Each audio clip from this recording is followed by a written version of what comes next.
Hello दोस्तों, कैसे हैं आप सब। आज की हमारी कहानी है सबसे सुखी औरत बहू। आज नंदा जी के घर बहुत शांति थी। नंदा जी बहुत परेशान थी क्योंकि जब से अपनी बेटी नीतू के ससुराल से लौटकर आई हैं तब से यूं ही उदास बैठी हुई हैं। लेकिन उनकी बहू नेहा को तो सब कुछ समझ में आ रहा था, पर उसने बोलना ठीक नहीं समझा। जानती थी कि नंदा जी जब बेटी को लेकर परेशान होती हैं तो उस समय उन्हें छेड़ना अपने लिए आफत मोल लेना है। अपनी 1 साल की शादी में वो ये बात अच्छे से समझ चुकी है। अब ऐसे में उनसे कुछ पूछ नहीं सकते, नहीं तो सुनने को मिलता तो तू तो बहुत आराम से रहती है। मेरी बेटी को देख कितनी परेशान है। तुझे क्या पता परेशानी क्या चीज होती है। तुझे तो सब कुछ मिलता हुआ है। तू तो अपने ससुराल में भी मायके की तरह रहती है।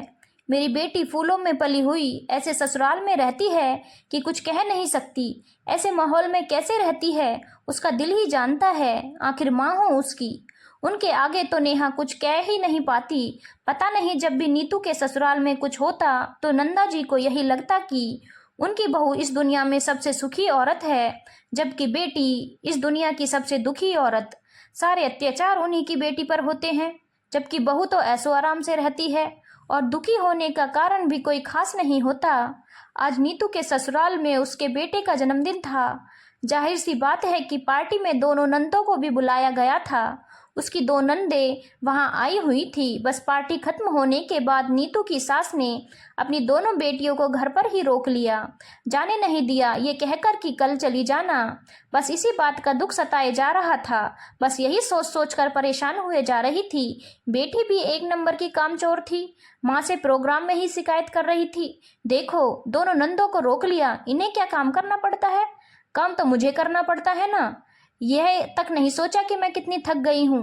तभी नेहा ने कहा, आपकी दोनों नंदे तो काम खुद ही संभाल लेती हैं, देखो कितना भाग भाग कर काम कर रही हैं।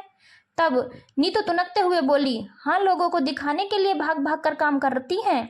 पता है ना यहाँ तो विदाई मिलेगी। अब दोनों नंदे आ गई तो अब मुझे ही सारा काम संभालना पड़ रहा है। पता नहीं कब जाएंगी अपने घर। इन लोगों को भी बढ़िया है, बस अपने मायके आकर बैठ जाती हैं। मेरा बस चले तो इनका मायका ही खत्म कर दूं। इससे पहले नेहा कुछ कहती, नंदा जी बोली, अब तू क्या जाने, तेरी तो एक ही ननद है ना, और वह भी इतनी सीधी है कि तुझे परेशान नहीं करती। जिनकी 2 2 नंदे होती हैं वही समझ सकती हैं। बेवजह अपनी एडवाइस मत दे। अब नंदा जी के सामने तो नेहा कुछ ना बोली। आखिर कहे तो कैसे कि उसकी ननद तो पूरी जलेबी की तरह सीधी है। यह नंदे कम से कम भाग भाग के काम तो कर रही थी।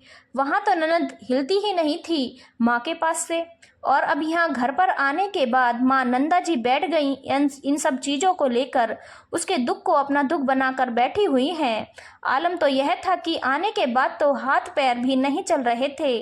कह रही थी, बदन टूट रहा है, सिर दर्द हो रहा है, आज तो बिल्कुल जान नहीं है। इसीलिए एक कप चाय की डिमांड की थी।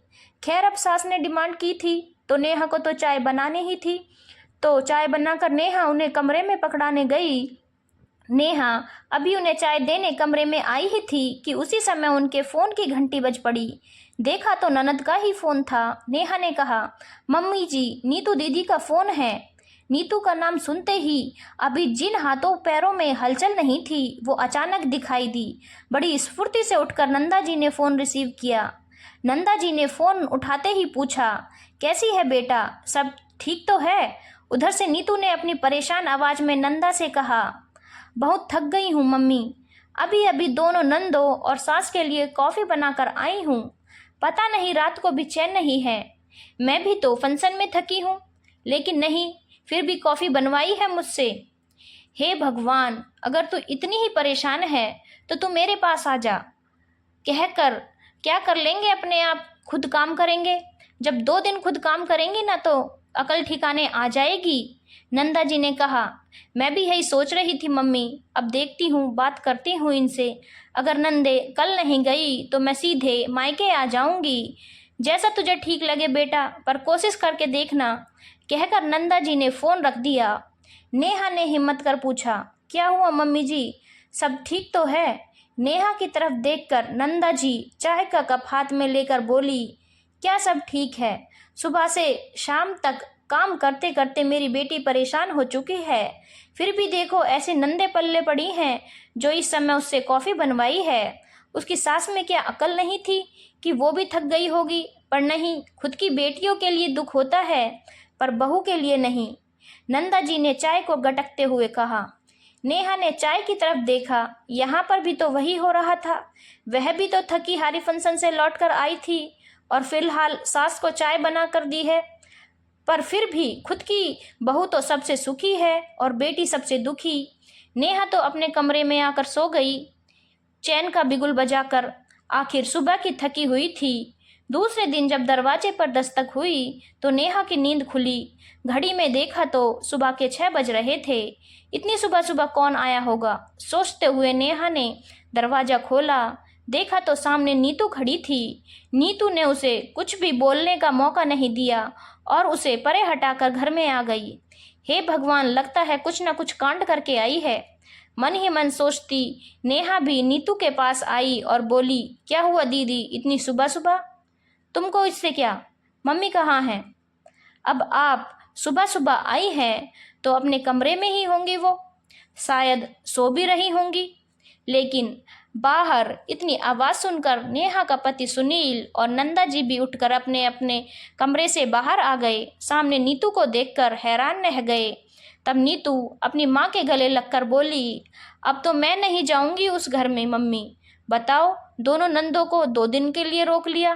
कह रहे थे साथ में कुलदेवी के मंदिर दर्शन करने जाएंगे। अब बताओ, मैं क्या नौकरानी लगी हूँ जो लोगों के लिए घर का काम करती रहूंगी? नीतू की बात सुनकर नंदा जी बोली, अच्छा किया बेटा तूने। ये ससुराल वाले भी ना बहू को कुछ समझते ही नहीं हैं। पर तू सुबह सुबह क्यों आई और तेरा बेटा कहाँ है? अरे मम्मी, क्या बताऊं, रात को 11 बजे तो इन लोगों ने डिसाइड किया कि ये लोग रात के लिए नहीं बल्कि 2 दिन के लिए रहेंगी।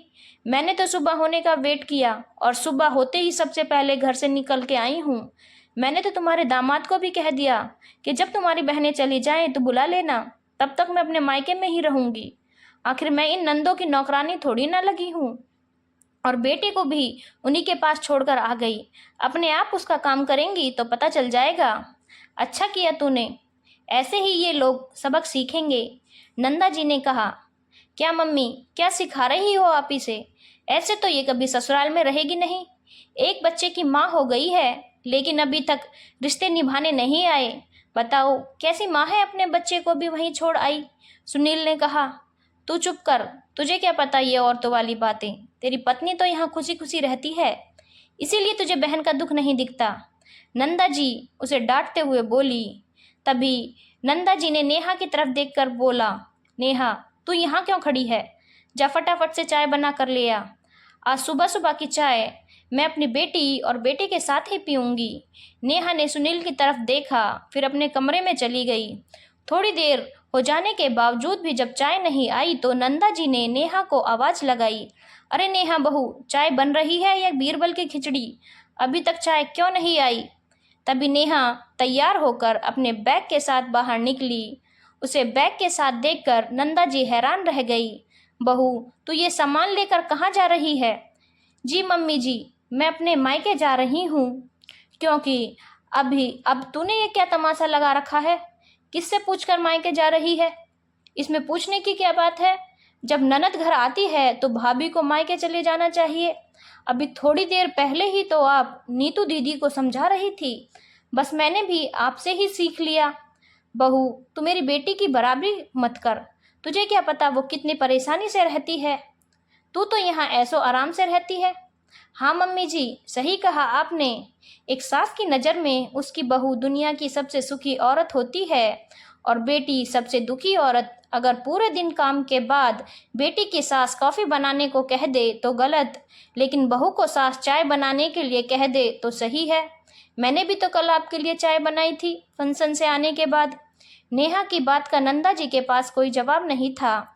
आखिर बेटी के घर की आग खुद के घर में लगती देखकर उन्होंने चुप रहना ही बेहतर समझा। पर इतना उन्हें समझ में आ गया कि अब बेटी के गलत को लेकर उनकी मनमानी यहाँ नहीं चलेगी। थोड़ी देर के बाद ही वो खुद नीतू को उसके ससुराल छोड़कर आ गई, ये कहकर कि जरा सोच समझ कर मायके आना, वरना तेरे कारण मेरे घर में आग लग जाए। धन्यवाद दोस्तों। अगर आपको कहानी अच्छी लगी हो तो चैनल को लाइक, शेयर और सब्सक्राइब करना ना भूलें।